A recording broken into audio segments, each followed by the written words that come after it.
Entonces vamos a empezar a revisar cuáles son justamente los distintos mecanismos de acción que tienen las fitohormonas a nivel celular.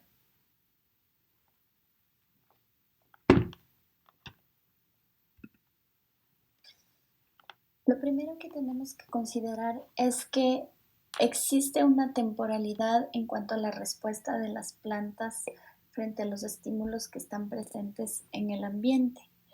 Eh, Ustedes tienen ilustrado aquí, ¿no es cierto?, unos ejemplos de estímulos que reciben las plantas, como puede ser, por ejemplo, la presencia de un insecto caminando sobre las hojas o puede ser el viento. Entonces, en los dos ejemplos de la izquierda, la respuesta que le dan las plantas al estímulo es más bien una respuesta de tipo rápido, temporal, que por lo general implican procesos de tipo químico, respuestas de tipo electroquímico a las señales de transducción del mensaje, ¿no es cierto?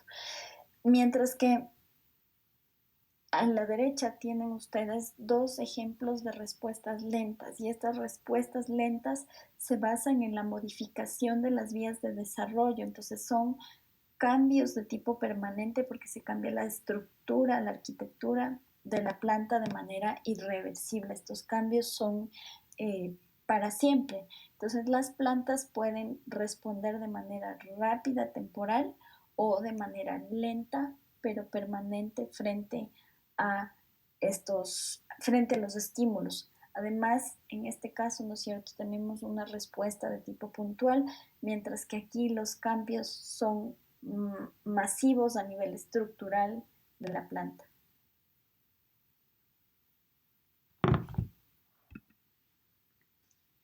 Ahora, independientemente de que sea una respuesta temporal o una respuesta permanente de tipo lento o de tipo rápido, estos procesos de recepción y de transmisión de la señal tienen características comunes y están basados en un esquema que es común, ¿ya? Entonces, eh, la transducción de la señal siempre va a empezar, ¿no es cierto?, con un mensaje que puede ser de tipo ambiental, puntual, por ejemplo, o de tipo de desarrollo, como por ejemplo la presencia de una hormona o la presencia de un nutriente, ¿ya? Eh, la recepción de este mensaje, ¿no es cierto?, necesita de la presencia de un receptor. Este es el que va a captar esta señal. Estos receptores pueden ser receptor quinasas que se fosforilan, proteínas, receptores asociados a la proteína G en la membrana, proteínas de Febox o canales de iones, y una vez que se forma este complejo hormona-receptor, ¿no es cierto?, se inicia la vía de transducción de la señal. Esta vía de transducción de la señal, ¿no es cierto?, puede involucrar algunos pasos como fosforilación de proteínas, como represión de la degradación de ciertas proteínas, o incluso puede involucrar la presencia de mensajeros secundarios que en este caso lo que hacen es amplificar la señal, volver la señal, el mensaje recibido a partir de una pequeña molécula de hormona en una respuesta masiva al interior de la célula, ¿ya? Entonces, una vez que empieza el proceso de transducción de la señal, se transmite la señal. La señal entonces puede involucrar el transporte de la hormona, ¿no es cierto?, a lo largo de, qué sé yo, distancias considerables como los tejidos vasculares, o puede haber también, por ejemplo, la emisión de un impulso eléctrico. Ese es el caso, por ejemplo, de los mecanorreceptores, de estos que detectan la presencia de los insectos en las plantas carnívoras, ¿no es cierto? Se provoca como mensaje una despolarización de la membrana, por ejemplo. Una vez que el mensaje o la señal es transmitida, ¿no es cierto?, llega a las células blanco y estas son las que se encargan de generar la respuesta frente a la señal. Esa respuesta puede ser de tipo transcripcional, o sea, se puede interpretar como una expresión diferenciada de ciertos genes, o puede ser una respuesta que se conoce como posttranslacional, que en este caso no involucra modificación de la expresión génica, pero por ejemplo implica activación o desactivación de una enzima o reorganización del citoesqueleto. Una vez que se ha cumplido, ¿no es cierto?, todo el proceso de transmisión y transducción de la señal, eh, va a empezar un proceso de atenuación de la señal. Esto puede ser, por ejemplo, por disminución de la concentración de la cantidad de hormona, o se va degradando, ¿no es cierto?, la actividad de los receptores, puede producirse desfosforilación, puede haber, por ejemplo, recuperación del equilibrio de iones que funcionó como que funcionaron como mensajeros secundarios, ¿no es cierto? Y poco a poco esto va inhibiendo, ¿no es cierto?, de manera ejerciendo una suerte de retrocontrol, ¿no es cierto?, a toda la vía de transducción de la señal.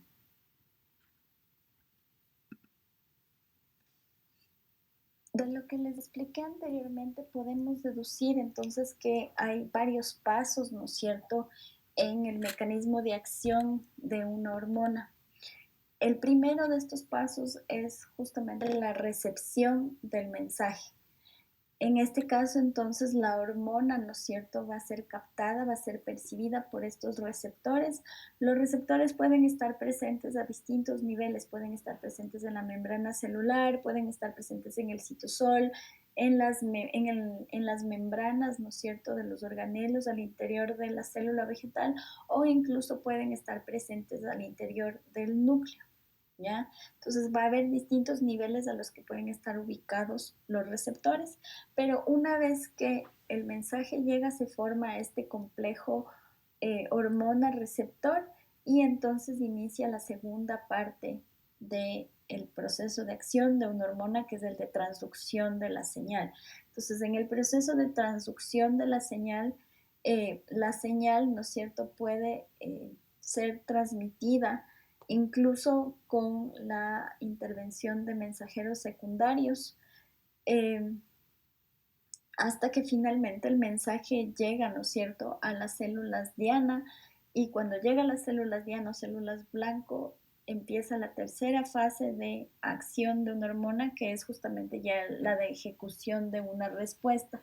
Entonces las células blanco, todas van, las células blanco,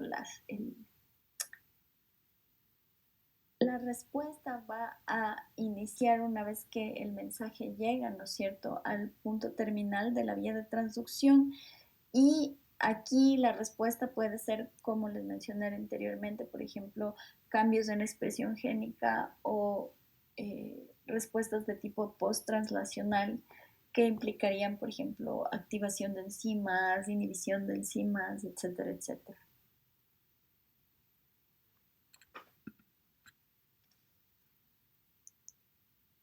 Esto que tienen ustedes aquí es una célula vegetal con todas las vías metabólicas y todos los procesos mediados, ¿no es cierto?, por hormonas y por otro tipo de factores y mensajeros que desencadenan respuestas al interior de la célula.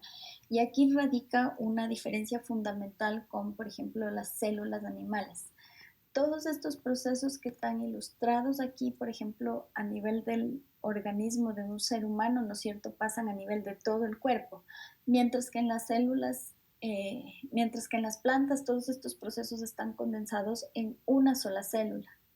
Entonces, en una sola célula ustedes van a encontrar que, como no hay especificidad de las hormonas, estas pueden, ¿no es cierto?, interactuar en una gran cantidad de procesos para generar distintos tipos de respuesta al interior de la célula. Entonces, se ve complicado, pero en realidad sí se puede ir discerniendo, ¿no es cierto?, los distintos mecanismos de acción de las diferentes hormonas, como las citoquininas, como el etileno, el ácido gibrélico, etcétera, etcétera. Y todos esos, ¿no es cierto?, forman parte, como quien dice, de una red de procesos metabólicos que interactúan entre ellos para coordinar las distintas funciones de la célula y al final de la planta.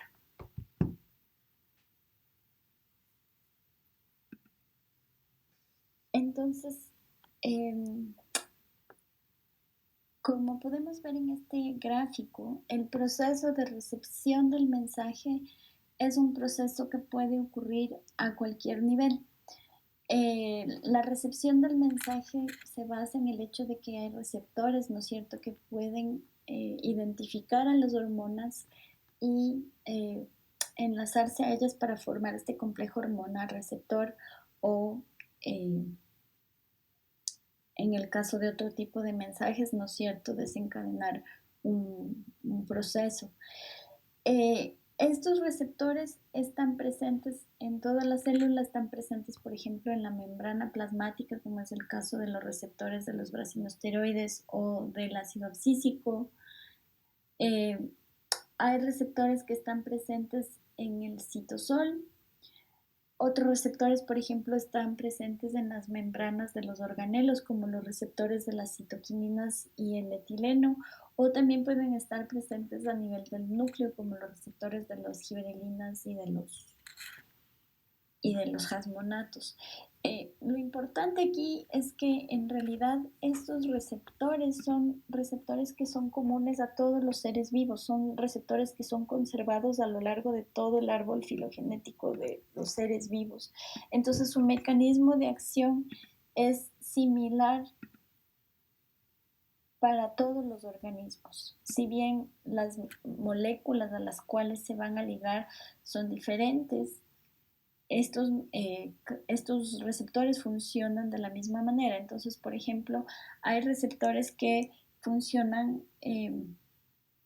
para detectar procesos de estiramiento, como estos canales mecanosensitivos de baja conductancia que están presentes en la membrana externa. Estos canales lo que hacen es detectar estiramiento.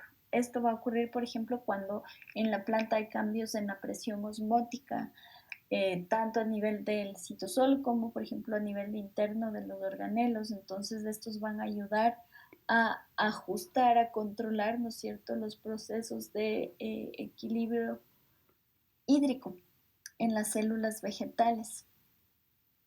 Ya, los receptores del etileno y de las citoquininas que están presentes en el retículo, por ejemplo, son receptores que también están presentes en algunas bacterias.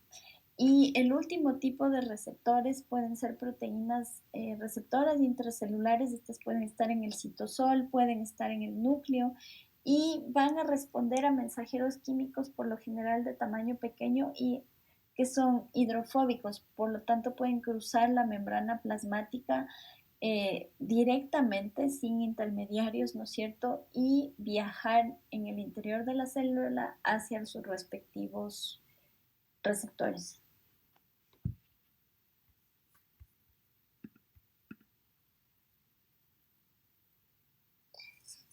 Como les había mencionado, en ocasiones, ¿no es cierto?, el mensaje que ingresa dentro de la célula necesita ser amplificado, necesita desencadenar una respuesta mucho más fuerte y esto justamente se hace por medio de la presencia de mensajeros secundarios que tienen justamente como misión el hacer que la señal se vuelva mucho más fuerte, mucho más masiva y desencadene una respuesta, puede ser más rápida, por ejemplo, dentro de la célula.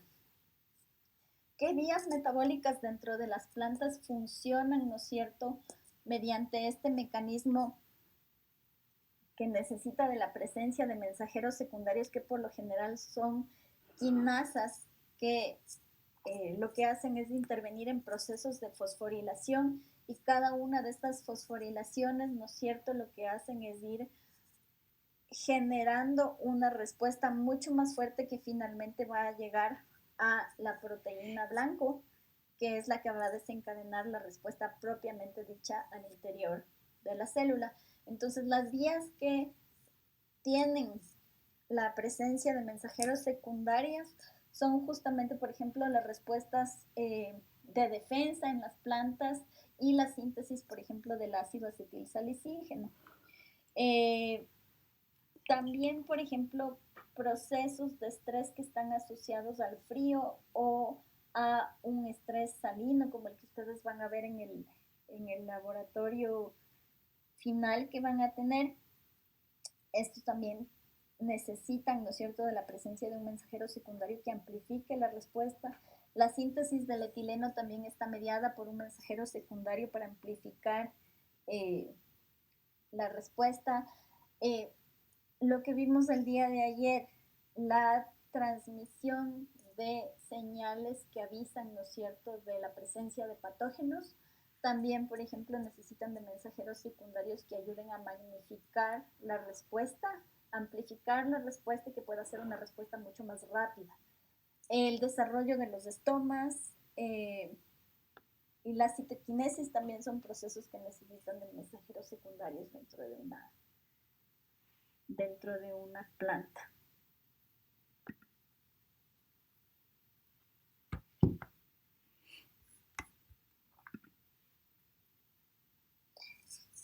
Como les había mencionado, en ocasiones, ¿no es cierto?, el mensaje que ingresa dentro de la célula necesita ser amplificado, necesita desencadenar una respuesta